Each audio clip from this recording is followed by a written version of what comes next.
Reading for December the 5th to December the 6th, water signs.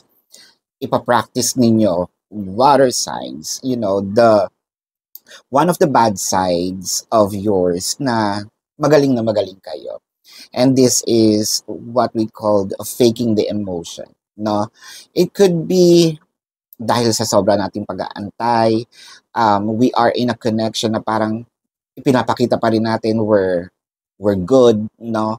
We're hiding our pain. We're hiding our emotions na medyo tinatamad tayo.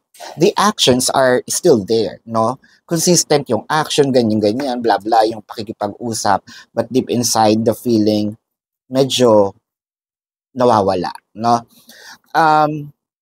This is one of medyo nakakatakot, no, sa mga water signs kasi you won't see it coming na pag nag-decide na sila na ayoko na, wala halos indication, bigla na lang mararamdaman ni person na oy wait, nasan si water sign, wala na pala siyang feelings, no, wala na pala doon.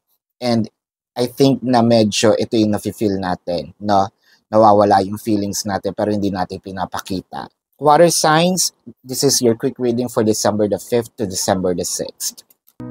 Predicting future is my purpose.